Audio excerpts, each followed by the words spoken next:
Right, so here we go. Second game in my climb up the leaderboard. Coming off a victory. Just so you know, a lot of time has passed between this one. I got off to a slow start here. Obviously, we're on Steppe. I'm playing as the Mongols. My opponent is Whiskey 408. We're going to switch over to the villager one. And he's playing as the Mayans. Ideally, I think most people build their town center right on the berries, but the berries were not in my initial line of sight. Well, obviously, it turned out if I had just waited just a moment, I would have found them. I decided I wanted to just get production started on the town center right away, so I just put it on the gold. Ideally, though, I think you generally want to put it on the berries. So one thing to note is, even though this is the next ranked game that I played between the last one where I was on Team Islands as the Goths facing a man playing as Japanese. A lot of time, I think like 2 weeks passed in that amount of time, and I played a lot. Not online very much. I played a little bit online with a couple of friends, although that was on HD and very non-competitive.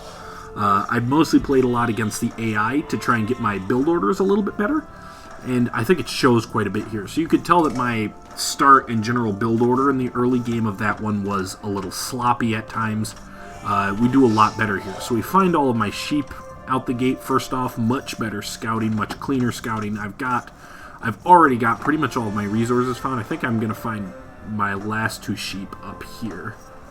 We'll turn it off. Yep, so they're right there, and there we go. Oop, I have to go back to get the second one here in a sec.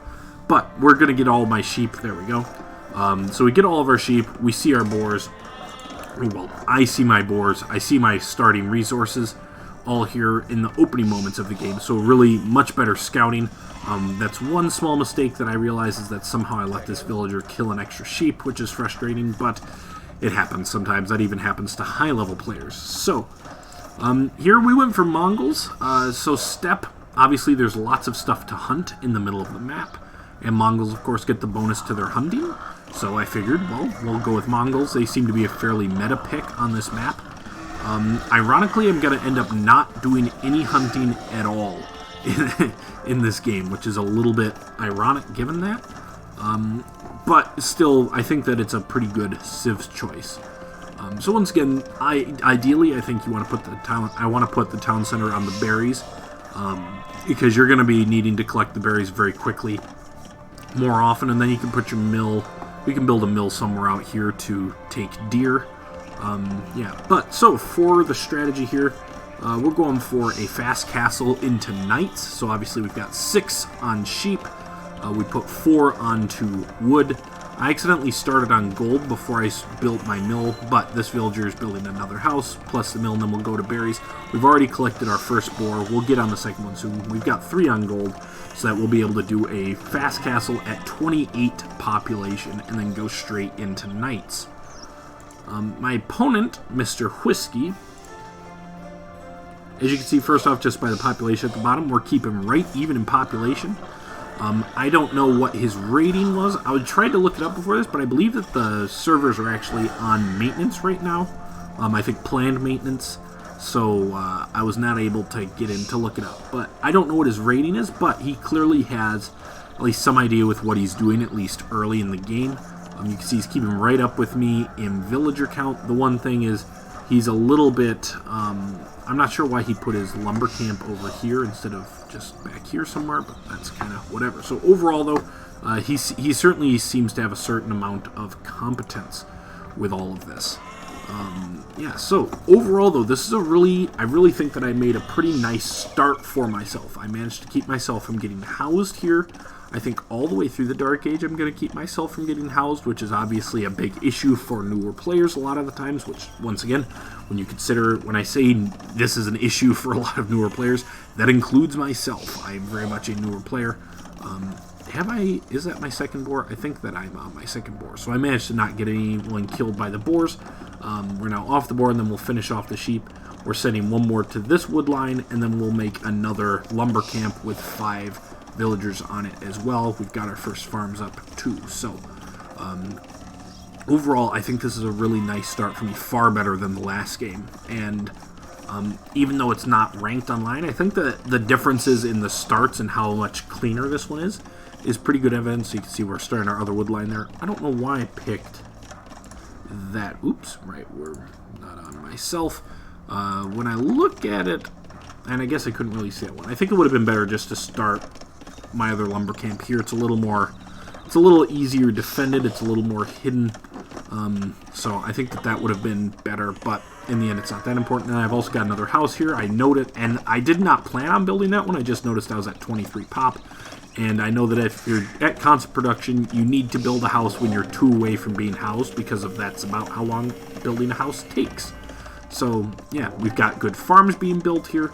So I think that the difference, though, in this start compared to the last one really does show that even though it can only take you so far, if you are a new player and you want to just improve some basics, you can play against the AI even on lower difficulties, as long as you are focusing on certain things like just improving your build order, getting comfortable with it. Because very obviously this is a lot better. And the AI games I've been playing against are mostly with it just on standard, quite frankly, because once again, well, not once again, I didn't say that actually, did I? So most of the games that I played where I'm just working them on my build orders are...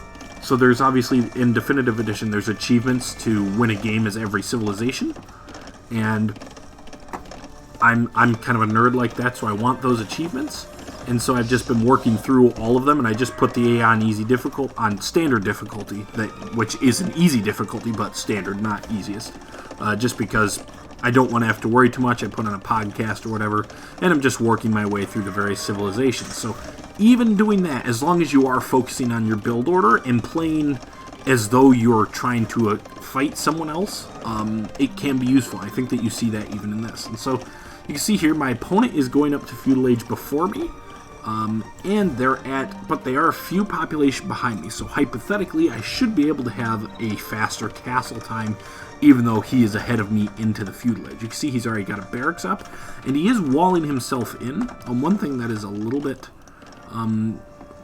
yeah, so he is trying to get himself walled in, and he's not far behind in population. He's going to get up to feudal age before me, so he's going to stay right about even in population. He does have a couple of idols here right now for that house, but they won't be for too long. So you can really see that this is a guy who is not incompetent. He knows the basics of what he's doing. He's got pretty good resources.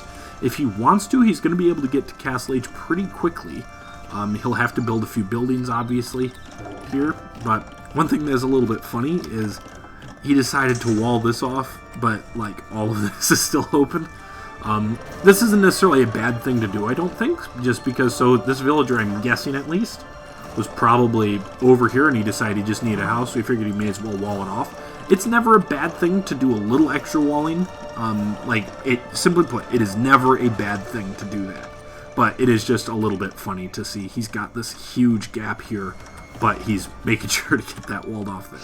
Once again, he's putting up an archery range, and he's going to go for that, and it's a fairly typical strategy with Mayans to go for some early archers, and that is what he's going to go for here. Meanwhile, I've just arrived in the feudal age. I'm building 2 barracks, and then I've also got a blacksmith here, and that's what I'm going to use to go up to Castle Age. I'm going to plan on producing knights out of these barracks almost immediately when I arrive. He's taking a few pot shots at my horse. He's going to kill my horse before too long, actually, but I mostly got the scouting done that I needed.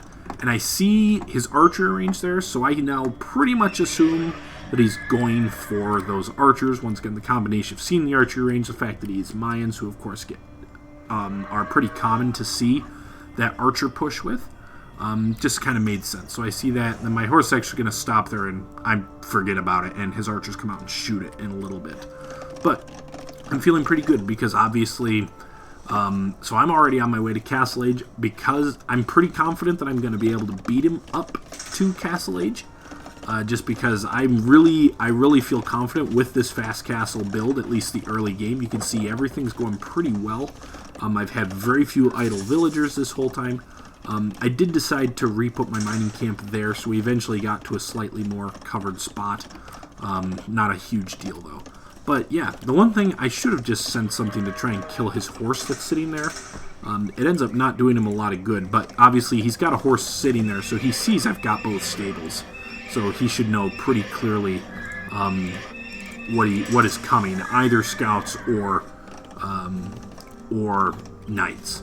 But anyways, I see that he's got the archer range, so I feel pretty confident at this point that I'm going to be in a good spot, at least initially. So I'm already on my way to Castle Age. I'm confident I'm going to beat him there. I'm going to beat him there, although not by a ton. And obviously knights are going to typically come out ahead of archers, especially because... so I think after my first 2 games, I think I'm ranked like 1,000 elo.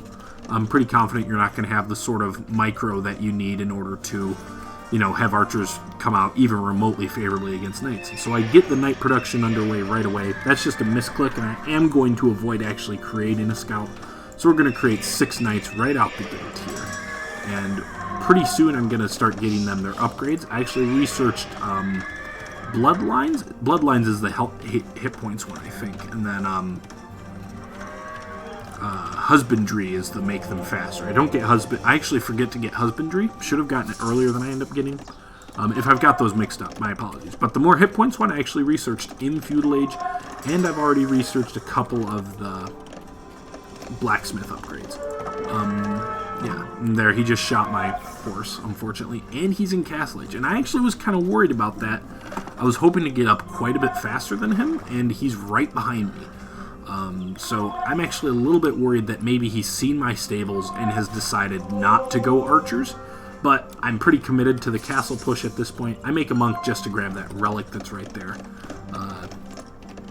And that's the only reason. The one thing here, you can see he has consistently had some idle villagers where I have not. And ironically, his archers are showing up. They're just in my line of sight. I do not see them, though, at all. So his archers are going to walk over there just as I leave, which, funnily enough, I could have very easily killed. I mean, it's just 4 archers. They're not upgraded at all yet, so I could have very easily just killed them. But anyways, my knights are going to show up. He's got 2 archers still here. That's obviously going to be easy work for the knights. And I'm going to get in here, and these farmers are all going to die. And he's not going to react to this very quickly. And then he also makes a mistake, so he initially turns his archers back here, which I'm guessing is because he was thinking he needed to come back to try and help fight the knights. That's stupid because the reality is those 4 archers are not going to do much to help anyways, and he presumably realizes that and turns them back around regardless. And this is not going to actually be that effective with these knights. And one big mistake, so I finally got housed. If I had gone just a little bit further, I would have seen that there's, 6 archers here, 6 villagers here that are open to being hit. So here's his archer push. He's going to screw this up royally, and this is going to really cost him. So first off, instead of just taking pot shots right away, he gets too close, and he gets himself in the corner. I'm going to get a conversion on this one and just fight with the villagers, and he's pretty much going to just run away from here. If he had just come out here and just shot at mine, and now he's running away, he's not even stopping to just take shots and do what damage he can before they die. And now he's put more resources into them to make them crossbows. He's still not going to turn around. They're just going to slowly get chased down. I turn him around, get that last one, and they're going to follow this crossbow as well and eventually finish him off. So he really blew that by walking into my villagers, so my villagers were able to just fight. Should have parked himself like over here maybe, taking some pot shots, and then even at the end, so my 2 spearmen, he does eventually just let it shoot and kills 1 spearman, but for 4 archers that he does upgrade to crossbows, the only value that he gets is killing a single spearman, which is obviously very poor value. Meanwhile, my knights are just kind of running around here. We're just searching for any villagers that come out. He's got a ton of idle time, obviously, right now. Once again, I just don't see this. And by the way, I moved slightly, but I could not see that. And that's something that's really a bummer. I don't know why I didn't go look over there, because I didn't see his wood line yet, and clearly he is taking wood from somewhere, but I just never saw it. But he comes out again, and I just dive right in. I don't have all of my upgrades yet, but I've got a lot of them, and some of his guys are coming back here because he rung the town bell, and I get a few more villagers. And at this point, the villager count is pretty drastically different after he kept up.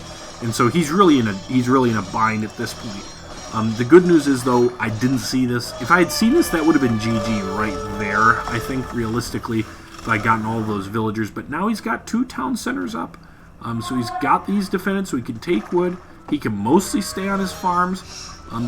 The downside, of course, is that he's just not producing military. And he is trying to sneak in a town center here. Fortunately, I do see that, and I'm going to clean that up as well.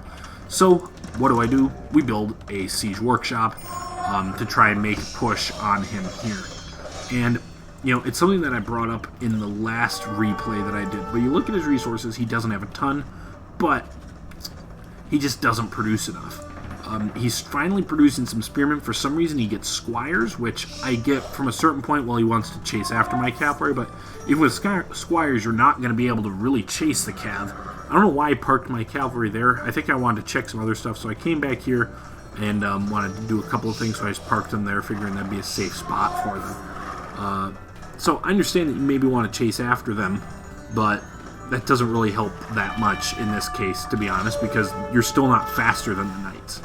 And so anyways, I'm just coming over here, and even though I'm not getting more villager kills, I'm figuring I'm at least keeping his town centers idled.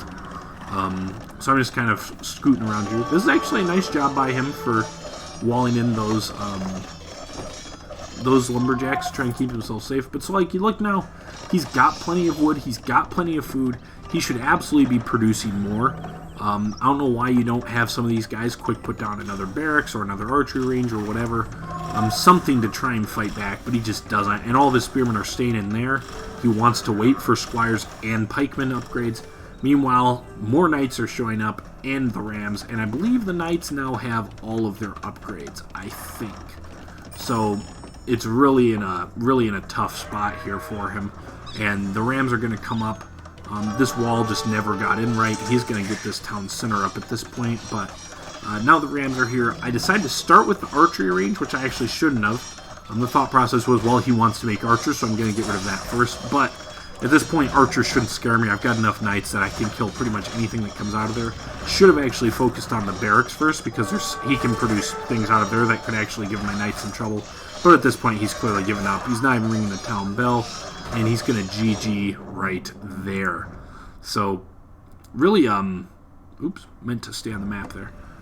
Pretty easy game, and I mentioned that I had more knights ready to come up as well. And I mentioned actually that I had played several games on this map actually recently, because I didn't actually realize that this was in the ranked pool before this. And I realized it, and I hadn't played it ever before, even in Age of Empires HD previously. And all of my time playing, I don't know why, I just had never played on this map before, any version of it. So while I was working through some achievements, I played a couple of games on this map to prep for it. And then my first ranked game that I played after doing that, I got it. So that was fortunate for me. And it's a little bit funny because this was pretty much... this strategy was exactly the strategy I used against the standard AI, which is send in some knights, do some stuff, and then send in some rams to finish it off, because obviously, 6 or 7 knights are not enough to kill a fully garrisoned town center. And it ended up just working here, which is a little funny. Not to say that this guy's not better than the standard AI. Pretty clearly he's got himself a little better set up. The one thing that I will say for him is he didn't have such a wealth of resources that it's totally laughable that he didn't create more military, but he should have created more military. I'm not sure exactly why. And I think that once again, I think that's really a killer thing. So I've got a lot of resources too, but I've created a lot more military. So I've got 22 at this point, and it's all knights and battering rams, which are expensive, and I didn't have more queued up yet, but I was also actually hoping to get up to Imperial Age before too long and start throwing some trebuchets at him. You can see I just started taking stone. I was planning on getting more on stone and trying to get up to Imperial Age and start to really bomb him into submission. Once again, for me, the start was a lot cleaner this time. The main issue is I did not continue to create enough villagers. I didn't remember to build a second town center either. Also, we didn't see it, but I actually took a long time to get my farm upgrade in Feudal Age, which wasn't great either. So if we go now to our statistics, I came out ahead pretty clearly in everything here. So, yeah, for Whiskey 408, I think that he clearly knows what he's doing at the start. But as we went up, he was a little ahead of me in Feudal Age. He was not far behind me into Castle Age. But I'm not sure what exactly he was doing that caused him to not have the resources that I did. I think that I guess as much as anything, just that initial raiding, He killed like, what, 7 or 8 villagers right out the bat when my knights first showed up. And that was really he just never really recovered from that. But I think, once again, the main thing from this is, for newer players, and this is including myself, is it's important to, even if you're not sure if they're the right units, even if they're not necessarily you're not using them the most effectively, which, once again, it's like I didn't go a little further to find his wood line to raid, that kind of stuff. I should have been better with my knights. At the very least, just keep producing, because otherwise you end up like this. So the fact that he didn't have some more spearmen or pikemen ready, he had enough gold that he could have produced a couple of, well, I guess he only had enough for one at the end. But, he has some gold, hypothetically. Why not produce a couple of monks to try and convert 1 or 2 of my knights? He just really didn't even try to do anything to counter it. So I think, as much as anything, he was probably just not ready for any sort of early pressure in this game. Which you have to be in an online play, I think. So, admittedly, oftentimes if I think and you saw it here, I had a few spearmen. Oftentimes, I'll just make like 4 spearmen in my barracks, so that if they send scouts or something, I at least have some military, because obviously spearmen are cheap, but then I've got at least some military I can throw out, even if it's archers and they're not likely to beat them, even though it did work in this case. In most cases, you would expect spearmen to not be able to stop archers. You at least can throw something at them to slow them down a little bit while you try to. And then I also use the monk to try and convert one, which, once again, not typically the best idea. Monks are typically pretty easy for archers to kill, but, just do something to at least try and slow them down while you produce. The main thing that I should have done differently, once those archers came over here, I should have just produced a couple of knights, because there are only 4 archers, so even 1 or 2 knights would have cleaned that up very easily, even had he played it correctly and not gone back here for no reason. So, yeah. That's all for this one. So we're now 2-1 in our 3 ranked games played. Better, and I would guess that, so the first time I played, I got absolutely hand-blasted.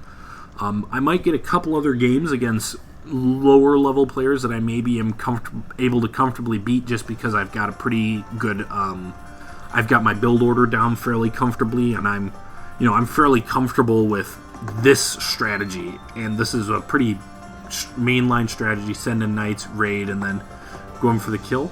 But I would guess we will not have too much longer in this before I start to play people who really know what they're doing, and I'm going to get some smackings going. It may well be the next game that we have that. So anyways, for now, stay beautiful, everybody, and hopefully you continue to join me along with me on the climb up the ranks to see how we can improve. Thanks for watching.